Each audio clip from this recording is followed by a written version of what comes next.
இந்திய வீரர்களின் சரித்திரம் சொல்வோம். தேசப்பற்ற எல்லார் மனதிலும் எழுப்புவோம். வந்து விட்டார்கள் கிறிஷ் மற்றும் பால்டி பாய். பாரத் ஹை ஹம்.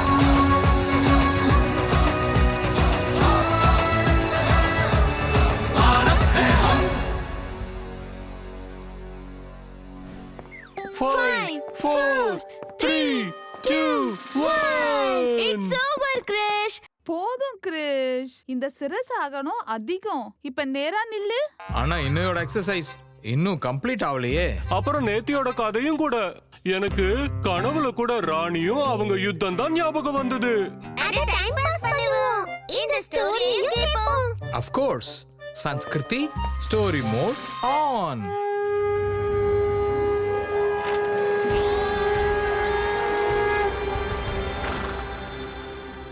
சர் ஹியூரோஸ் தனது பெரும்படையுடன் ஜான்சியை சுற்றி வளைத்தார். ஆங்கிலேயர்கள் தங்கள் பீரங்கியிலிருந்து தோட்டாக்களை சுட்டுக் கொண்டிருந்தனர். ராணி லட்சுமிபாய் மற்றும் ஜல்கரி ஆகியோர் கடுமையாக போராடினார்கள். ஆனால் அவர்களது இழப்பு மிகவும் அதிகம். அவர்களது வீரர்கள் பலர் காணாமல் போயினர், பலர் காயமடைந்தனர். ராணியின் மற்ற வீரர்களின் மன உறுதி குறைந்தபோது, அப்போது ராணி இதை உணர்ந்தபோது, அந்த ஆங்கிலேயர் நம்மள ஏறெடுத்து பார்க்கும்போது அவங்க கண்ணுக்கு முதல்ல தெரியறது ஒரு விதவை, அதுக்கப்புறம் ஒரு பெண், அதுக்கப்புறம் ஒரு இந்திய பெண், அப்புறம் அவங்களுக்கு இவங்க 3 பேரையும் மதிக்க தெரியாது. இப்ப அவங்களுக்கு பாடம் கத்து கொடுக்க வேண்டிய நேரம் வந்துடுச்சு. ஜெய் பவானி,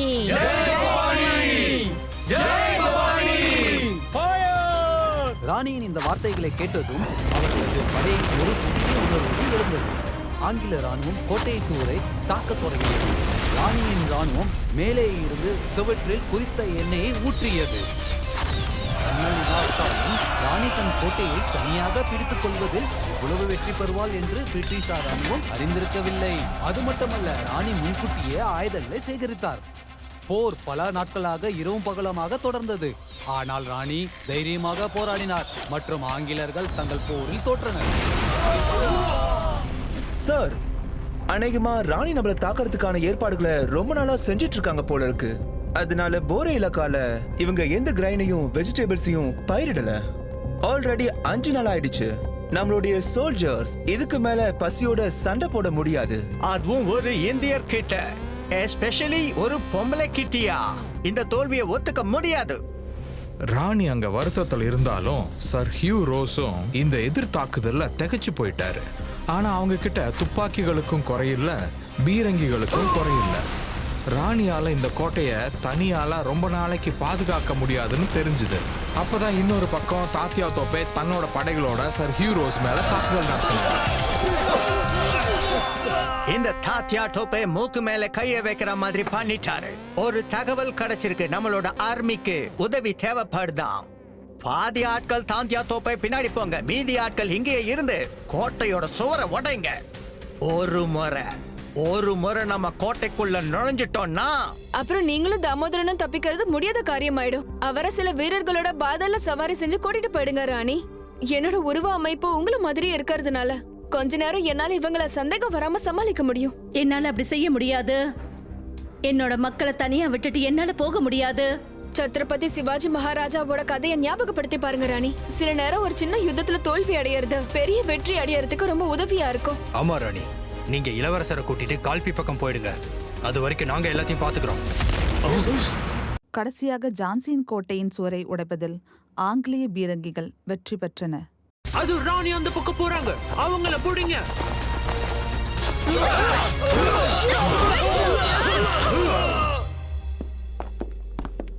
சார், ராணிய புடிச்சாச்சு.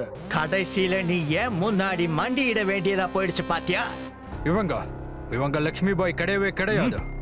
அப்ப யார் இவ? ஜெயக்காரி, ராணியோடைய நிழல். லட்சுமி பாய் எங்கன்னு சொல்லு. ஜான்சி மக்களுடைய மனசுல, ஸ்வராஜத்தோட கோஷத்துல, இந்த தாய் நாட்டோட ஒவ்வொரு பகுதியிலையும். இது போலதான் ஜல்காரி ராணிக்காக தன்னோட உயிரை தியாகம் பண்ணாங்க. இளவரச தாமோதரை முதுகில் கட்டிக்கொண்டு ராணி கல்பியை நோக்கி புறப்பட்டாள். ஆனால் நான் வழியில் இருக்கிறேன்.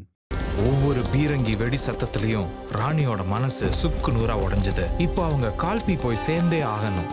ஆனா போற வழியில, ராணி அம்மா, ஆங்கிலேயர்கள் நிறைய பேர் இருக்காங்க, நாம இப்ப வேற பாதையில போய் ஆகணும். வேற வழியில கால்பி போகணும்னா அது ரொம்ப நேரம் எடுக்கும். ஆனா நாம இவங்களை எப்படி கடந்து போக முடியும்? இவங்கள நாம தோக்கடிக்க முடியாது, ஆனா இவங்கள குழப்ப முடியும். என்கிட்ட ஒரு திட்டம் இருக்கு, கேளுங்க. ஹே யூ, யார் நீங்க? அப்புறம் எங்க போயிட்டு இருக்கீங்க? உனக்கு கமாண்டர் யூரோஸோட ஆர்டர் கிடைக்கலையா? என்ன ஆர்டர்? கமாண்டர் யூரோஸ் 7 நாளா ஜான்சி கிட்ட மாட்டிக்கிட்டு இருக்காரு. ராணியும் தாத்தியா தோப்பியாவும் எங்களை 2 பக்கமும் சூழ்ந்துகிட்டு இருக்காங்க. அங்க யாருக்குமே உணவுப் பொருள் இல்லை, ஆனா நீ இங்க கேள்வி கேட்டுக்கிட்டு இருக்க. நாங்க 2-3 இடத்துல இருந்து பொருட்களை எடுத்துக்கிட்டு திரும்பி போயாகணும். உனக்கு எங்க மேலேயே சந்தேகமா? அப்படின்னா சரி, ஆர்டர் வர்ற வரைக்கும் நாங்க இந்த இடத்துலயே காத்துக்கிட்டு இருக்கோம். எதுக்கு இவ்வளவு நேரம் ஆச்சுன்னு கமாண்டர் இந்த இடத்துக்கு வந்து எங்க கிட்ட கேட்டாருன்னா, அப்போ நாங்க உன் பேரை தான் சொல்லுவோம். அப்புறம் அவரோட கோவத்தை பத்தி தான் உனக்கு நல்லா தெரியுமே. ஹீரோஸ் பேரை கேட்டவுடன் பிரிட்டிஷ் காவலர்கள் ராணியை அவரது படையுடன் போக அனுமதித்தனர். அவர்கள் பிரிட்டிஷ் முகாமில் இருந்து உணவு மற்றும் சில ஆயுதங்களை சேகரித்து வாகனத்தில் எடுத்து சென்றனர். ராணியம்மா, என்ன மாதிரி ஒரு திட்டத்தை போட்டிருக்கீங்க? நம்ம ஆங்கிலேயர் கூடாரத்து வழியா மட்டும் இங்க வரல, நம்ம அந்த ஆங்கிலேயர்கிட்ட இருந்து துப்பாக்கியும் புடிங்கிட்டு வந்திருக்கோம். அப்புறம் இது அவங்களுக்கு தெரியவும் இல்ல. அதெல்லாம் சரி கிறிஸ், ஆனால் குட்டி இளவரசன் தாமோதரை ராணி எப்படி மறைத்தாள்? குட் கொஸ்டின், சொல்லட்டா? ராணி குனிந்த குதிரையின் வயிற்றில் தாமோதரை கட்டினாள். இளவரசன் பார்க்க முடியாதபடி அவளுக்கும் அவள் தோழர்களுக்கும் இடையே இருந்தாள். ஆனால் சிறிது தூரம் சென்றதும் பின்னால் இருந்து குரல் கேட்டது. You seat! ராணி தன் தலையை திருப்பி பார்த்தாள். அங்கே ஒரு பிரிட்டிஷ் காவலர் இருப்பதை கண்டாள். அவள் மற்றும் அவளது தோழர்களுடன் வாகனத்தை அடைந்தார். ஒரு கடுமையான போர் நடந்தது. தாமோதரை காப்பாற்ற ராணி வேறு வழியின்றி அங்கிருந்து ஓடினாள். பாதல், இனி நீ ஓடக்கூடாது, பறக்கணும். பாதல் உண்மையிலே பறந்து ராணியை கல்பித்த கலைத்து வந்தது. ஆனால் அவள் அதன் எல்லைக்குள் நுழைந்தவுடன் பாதல், என்னாச்சு பாதலுக்கு? பாதல் மூச்சை நிறுத்திவிட்டான். பாதல், உன்னுடைய இந்த தியாகத்தை நான் என்னைக்கும் மறக்க மாட்டேன் நண்பா. சுதந்திரத்துக்கான அந்த முதல் போராட்டத்துல ஜான்சி மட்டும் இல்ல, தில்லி, மீரட், பிட்டூரோட ராணுவமும் தோற்கடிக்கப்பட்டது. ராணி இப்போது தாத்தையா தோப்பே உட்பட மற்றும் ராஜாவை புரட்சியாளர்களை சந்தித்தார். தோல்வி அடையறதுலயும் தோல்வியை ஒத்துக்கிறதுலயும் வித்தியாசம் இருக்கு. எனக்கு என் ஜான்சி திரும்ப வேணும், ஆனா அதுக்கு ராஜா குவாலியரோட உதவி நமக்கு வேணும். ஆனா அவர் ஆங்கிலேயருக்கு ஆதரவால இருக்காரு. ஆனா அங்க இருக்கிற மக்கள் நிச்சயம் நமக்கு ஆதரவு கொடுப்பாங்க. ராணி லட்சுமி பாய் தாத்தியா தோப்பேவுடன் குவாலியர் சென்று அடைந்தார்.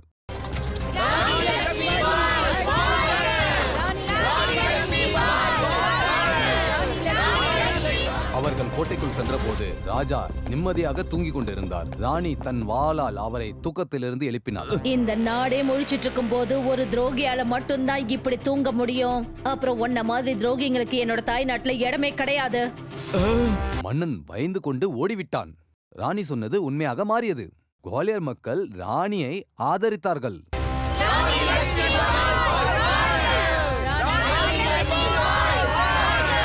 ஹீரோஸ் ஒவ்வொரு நாளும் பயமுறுத்தியது. ராணி லக்ஷ்மி பாய், ராணி லக்ஷ்மி பாய். இன்னொரு முறை எனக்கு இந்த பேரு கேட்டுச்சுன்னா நான் உங்க எல்லாரோட நாக்கையும் வெட்டி போட்டுடுவேன். குவாலியர்ல தாக்குதல் நடத்த தயாராகுங்க.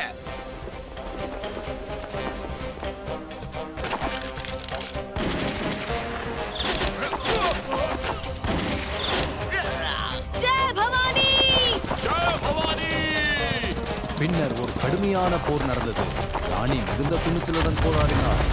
அவர்கள் ஹீரோஸ் வாகனத்தை விட்டு ஓட வேண்டும் என்று அவர்கள் தாக்கினார். ராணி அவர் பக்கம் திரும்பினார். வந்தால் ராணி, ஹீரோஸ் மற்றும் ராணியின் பின்னால் ஹீரோஸின் வீரர்கள். ஓட ஓட ஹீரோஸ் ஒரு பள்ளத்தாக்கை அடைந்தார். அவர் தனது குதிரையை ஓட்டி சென்று பள்ளத்தாக்கை கடந்தார். ஆனால் ராணியின் குதிரை தைரியத்தை காட்ட முடியாமல் நின்றுவிட்டது. அப்ப ராணியோட குதிரை பாதல் மட்டும் உயிரோட இருந்திருந்தா அன்னைக்கு ராணி தப்பிச்சிருந்திருப்பாங்க. அது அந்த மாதிரி ட்ரென்ச்சஸை ரொம்ப ஈஸியா கிராஸ் பண்ணியிருக்கோம். அன்பார்ச்சுனேட்லி பாதல் அங்க இல்லாததுனால ராணி வெள்ளையர்களாக தாக்கப்பட்டாங்க. யார் அவர்களை பின்தொடர்ந்தார்களோ அவங்க ஆங்கிலேயருக்கு முன்னாடி தன்னோட ஆயுதத்தை கீழே விடல. நீங்கள் மிகவும் ஆண்மை உள்ள பெண்மணி, அதுதான் ஜான்சியின் ராணி. ஆங்கிலேய வீரர்களுடன் தனியாக ராணி எவ்வளவுதான் போராட முடியும்? கடைசியில் வீரமரணம் அடைந்தார்.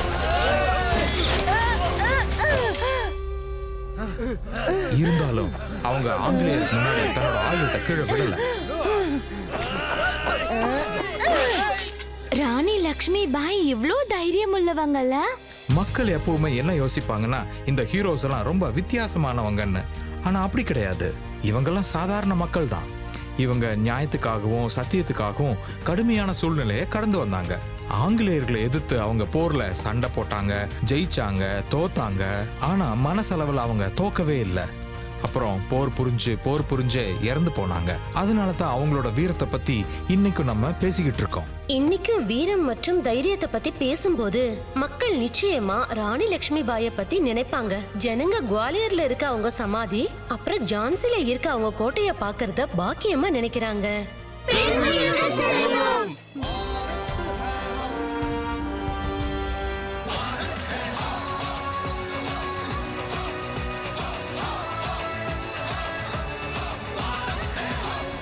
ஃப்ரெண்ட்ஸ், இந்த கதையை கேட்கவே உங்களுக்கு இவ்ளோ இன்ட்ரெஸ்டிங்கா இருக்கே. யோசிச்சு பாருங்க, பார்க்க எவ்வளவு இன்ட்ரெஸ்டிங்கா இருக்கும்னு. கிறிஸ்ட்ரிஷ் பல்டிபாய் நாம் இந்தியர்களை பாருங்கள். ஒவ்வொரு ஞாயிற்றுக்கிழமையும் காலை 11 மணிக்கு தூர்தர்ஷனில். அப்புறம் நம்ம screening partners Amazon prime video, அப்புறம் நெட்ஃபிளிக்ஸ். Stay tune.